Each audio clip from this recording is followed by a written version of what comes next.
Did you know, according to the Pew Research Center, 33% of American adults believe in reincarnation? We'll discuss this and other interesting facts about life after death on this episode of The Curious Professor.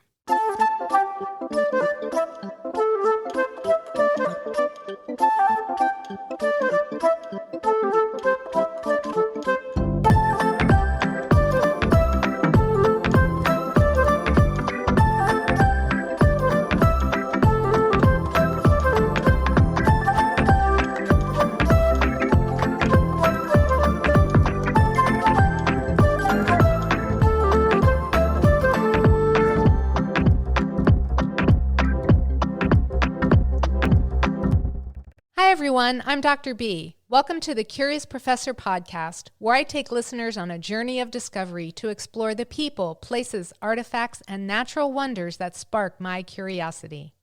On this episode of the Curious Professor podcast, we'll discuss reincarnation stories, metaphysical mysteries, and the reasons why bad things happen with writer Brownell Landrum. But first, a trivia question. What countries have the strongest belief in life after death? I'll have the answer for you at the end of this episode. I'm thrilled to have author Brownell Landrum on the show today. Brownell is an explorer of metaphysical mysteries and the author of over a dozen books and screenplays, including fiction, nonfiction, and children's books. Her stories can be summarized as follows: lose yourself in the fiction, find yourself in the truth. Brownell's stories dig deep into the heart and soul of the human experience, incorporating humor, mysticism, love, and life. Welcome to the show, Brownell. It's great to have you here. Thank you. I'm really excited. I'm a big fan. Oh, thank you. What's the most unique thing about you? My name, maybe? I am the only Brownell Landrum in the world, so that does make it unique. I'm not the only Brownell, and obviously not the only Landrum, but that's the first thing off the top of my mind. I don't know. You know me, like there's a lot of weird stuff about me, so I could probably go on. You wrote a book called The 5 Reasons Bad Things Happen. Do you really believe everything happens for a reason? I do. In fact, if you read the book, there's one of the opening chapters is about, is like what I call the basic assumptions. And so I tell the reader, and I've got it, if you go on reasonswhy.com, you can read the basic assumptions without buying the book. And I say, if you follow these basic assumptions, I can explain every bad thing that happens. If you don't, if it's outside of your belief system, if you don't believe we have a soul that chooses a body, we don't believe certain of my aspects of fate and destiny, survival of the fittest, certain factors that they're in the basic assumptions, then it's hard for me to explain, right? But if you're in alignment with those assumptions, yes, I can explain. And, it's funny when you ask about everything happening for a reason, because a few years ago, well, not a lot of years ago, actually, I met Rabbi Harold Kushner, who wrote When Bad Things Happen to Good People, which you may know. He had the graciousness of reading my book, lovely, lovely man. And he just basically came back and said that he thinks it's all random. And I was like, okay. And then you're a psychologist, right? So it's really an interesting psychology question, like what's in the mindset of somebody who believes or doesn't believe that things happen for a reason. And I did some research. And are you familiar with Albert Bandura? Do you know who he was? I am familiar with him, but you can go ahead and explain for listeners who might not be familiar with his work. Okay. Yeah, he's really brilliant, and you can look into him. One of his things is he's known for is he calls self-efficacy, and it's kind of a concept, because you can probably explain it better than I can. But the way I look at it is kind of a concept of like how much control do you have over your own life, and so I really did some research, like, are people that believe things happen for a reason happier than those who don't? And using his research and some other things really showed me absolutely people are happier when even if they're wrong, like even if it's all completely made up, then they're still happier. They feel like there's something more important about the things that are happening. And in my book, I really get into the whole idea of the fact that, once you know that they happen for a reason, and once you know what the reasons are, then you can transcend that and make meaning out of it and do the change. Because I think the big reason something bad happens, there's kind of an overarching reason, which is to get you to change. So if it nudges you down a path of change, then and that's in a positive direction, hopefully, then that kind of transcends the whole idea of like, is it or not? And the other day I was interviewed on a podcast where with a mediator, with a divorce mediator. And she asked the question, she said, give me a question that's really in debate. And one of the questions that we discussed was, things happen for a reason or not. And some people get really upset when you say that. So it's an interesting topic. But yes, the quick answer to your question, which is yes, I do believe. Would you be willing to share some of the other reasons why bad things happen? Yeah, I think one of them, in fact, I was talking to somebody the other day, and he was dealing with some interesting physical issues between himself and his wife. And the first one I call subconscious sabotage. And this might be one of those out there things for a psychologist like you to, to whether your mind goes here or not, because there's also obviously traditional psychology may or may not. But when I was writing my book, I started realizing that the body is the subconscious, that basically the principle is that the soul chooses a body and becomes you. So whether you call that mind, body, spirit, conscious, superconscious, subconscious, ego, superego, the subconscious is the body. And so when you look at the fact that the body has its own personality and its own motivations and own energy, and you can separate that from the mind and the spirit, then you can start seeing where your body might be sabotaging you. And one of my favorite stories about that is when a friend of mine was a workaholic, and she was going to work. It was Labor Day weekend many years ago, and she was going to work all weekend. And she goes out and gets Thai food. She comes out of the restaurant, trips on the curb, and twists her ankle and is in bed all weekend. That was a good example of her body going, hell no, I'm not working. I'm going to sabotage you. I'm going to get in your way. And then you start realizing that your body, has its own kind of personality. You can start talking to it. And like I was telling this man the other day, that one of the big principles in my book, and it's also stolen from the Huna religion, is have a name for your body. Like he or she or they have a different name. And so have a conversation. And I said, the name is going to come to you.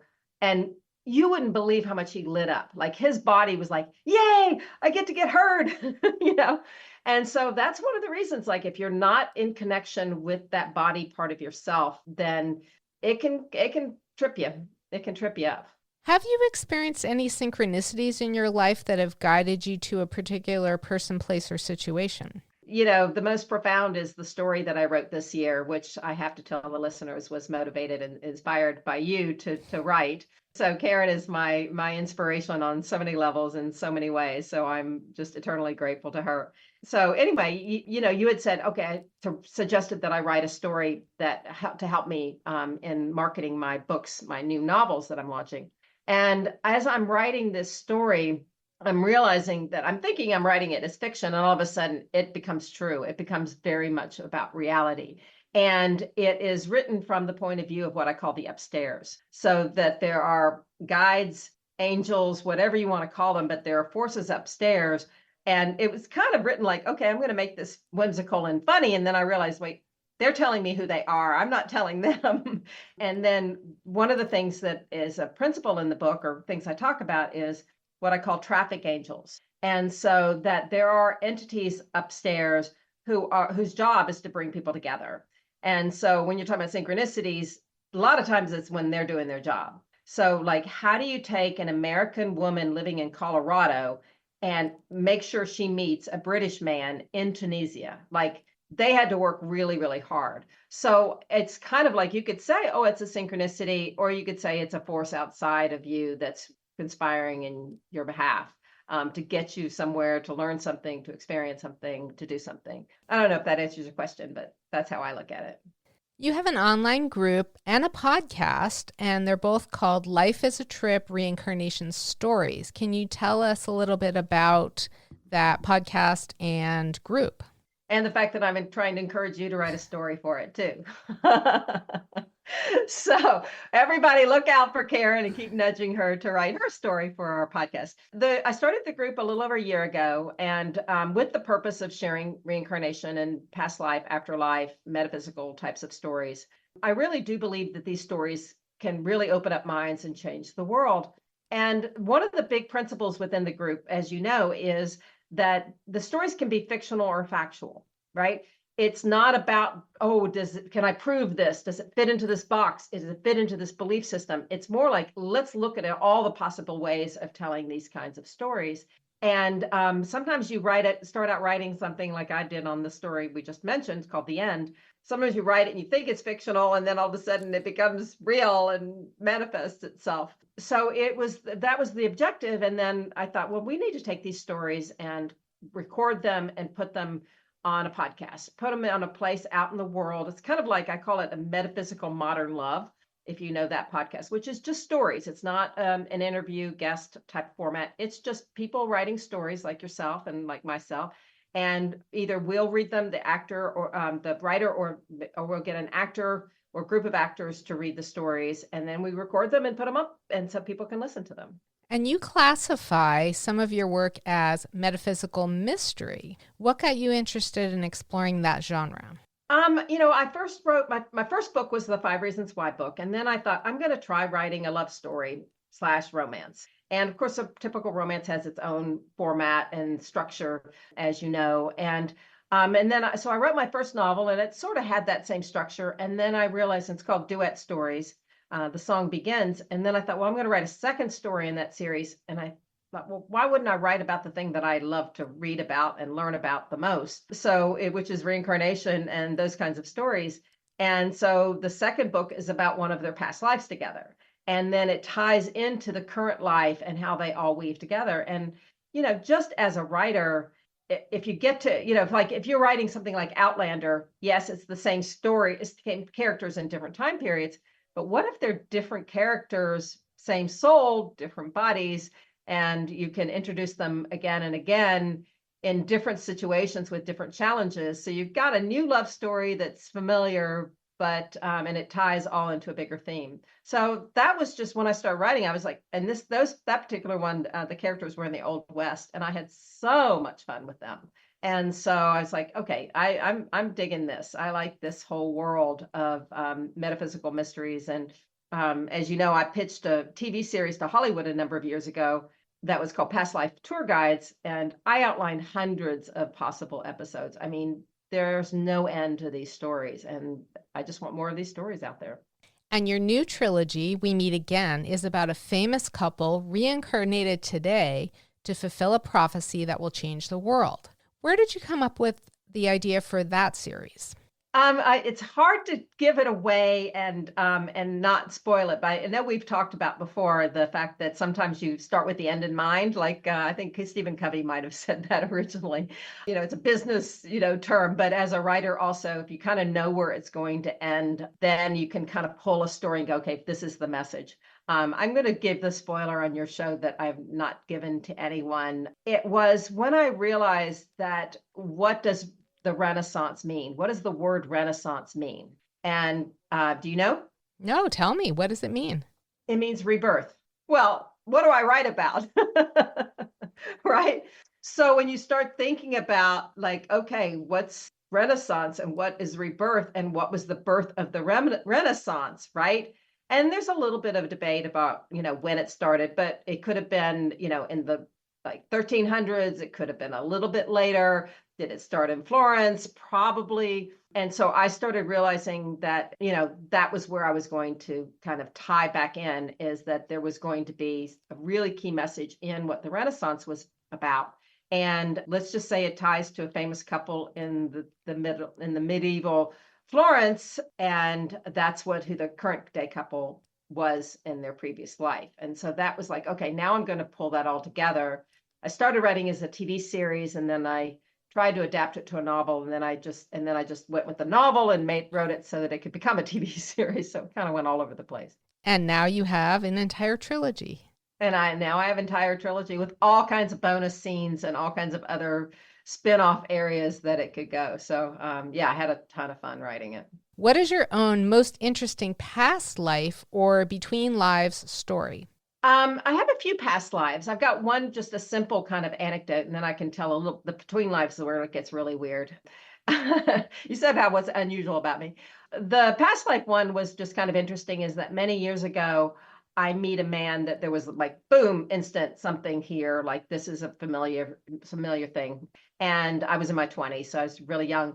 And I meet him on Mother's Day, of all days in the year. And turns out that his mother in this lifetime had committed suicide on Mother's Day a year earlier. And it also turns out that I was his mother in a previous lifetime. So talk about a synchronicity, right? I really felt like I was brought to meet him at that time to give him some sort of grounding of familiarity of that.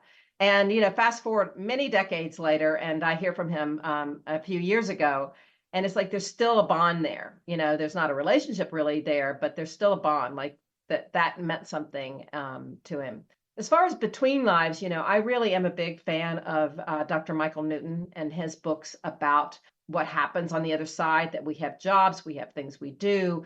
And when I started realizing that I work with a team to do some really powerful things when I'm not here, and that part of us is there and part of us is here, that was really an eye opener for me. So the between lives is pretty cool stuff. What advice would you give to an aspiring writer who wants to tell similar stories? Write a story for the podcast. Seriously, if they've got an idea for a story and that they want to get their story out there, want to start getting some interest from potential fans, if they already have a story or a book and they have a scene or an excerpt or something that fits our criteria, then great, submit it and let's see if it fits the podcast. If they are looking at writing something, my biggest advice that I give other writers is know your vibe. Know what you want to be known for. And, as you know, I have written fiction, nonfiction, children's books, kind of sexy novels, and so I've crossed a lot of genres, which they say you can't do, but I think you can if you know what your vibe is. It's like if people know this is what you're known for and this is the kind of messages you give, I think you can cross over. So I think that's what I want to tell writers is, you don't have to be pigeonholed into like J.K. Rowling writing kids in magical situations at an away school. You don't have to be that tied in, but you need a message, a theme, a vibe that crosses over. And what new projects are you currently working on?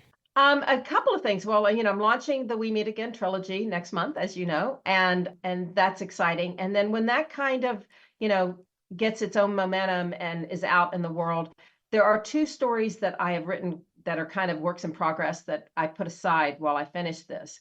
Both of them started as screenplays. As you know, we both write screenplays. And so I'm adapting the screenplay into novels. One is a middle grade, probably, it's not really quite young adult series that I'm writing the novel version as first person plural, which is a really fun and interesting challenge to use that. Only maybe a dozen books that I can find in history have ever been written that way. And for the listener, what that means is it's written from a group standpoint or a team standpoint. And one of the big themes in the story is teams and diversity. So it's written like, here's our story. We're going to tell you what happened to us. So that's the first person plural. So that's about halfway written and I want to get back into it. And then the other is the adaptation of another screenplay that I wrote that's a musical. It's called Denouement. And it is about, it's kind of like It's a Wonderful Life meets The Big Chill as a musical. And I'm writing that one in a very unusual way, which is basically a collection of stories, fictional stories about the characters, about how they feel about someone else and how this one character, main character, influenced their life. And so it's really, really different. And it's also a work in progress. I've got a lot done on it, but I'm looking forward to getting that done. And again, it's really different story, but also still my vibe. And is there anything else you'd like to tell us about you or your work? Well, the story, The End, that I mentioned that's written from the point of view of the upstairs is free. So I want everybody to read it. I've had several people, and it just seems like more and more are telling me this could be a college course. We could talk about this 9,000 word story for hours. And I've actually been on shows and had discussions with that in that regard. It opens up a lot of questions and a lot of expansion in terms of how it works with the other side. So I really love as many people to read that as possible. It's free. It's always going to be free. I mean, you can find it on Amazon and pay for it, but you don't need to. You can just go to my website and get it for free. So that is, and then my We Meet Again, for the foreseeable future, it's the first book is 99 cents. So you can get a taste for what it's like and read that and then check out the podcast and join my Facebook group. And I will put links to your website and to your trilogy in the show notes. It was great to have you on the show, Brownell. Thank you so much for taking time to be a guest on the Curious Professor podcast. It's been great. Thank you for having me. And now for the answer to this episode's trivia question. What countries have the strongest belief in life after death?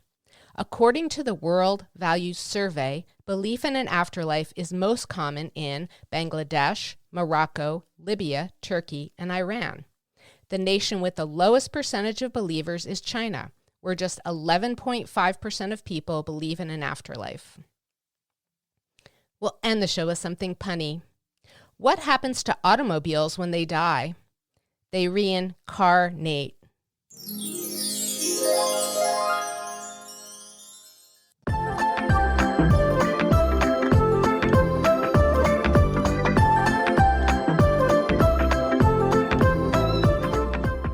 Thank you for joining me for this episode of the Curious Professor podcast. If there's a person, place, artifact, or natural wonder that has sparked your curiosity and you'd like for me to feature it on the show, please let me know. My website is thecuriousprofessorpodcast.com. If you enjoyed the show, be sure to subscribe to the Curious Professor podcast wherever you listen to podcasts. And if you'd like to become part of my community of curiosity seekers, be sure to visit my website, thecuriousprofessorpodcast.com, and join Dr. B's Hive. Until next time, always be learning and be curious with Dr. B.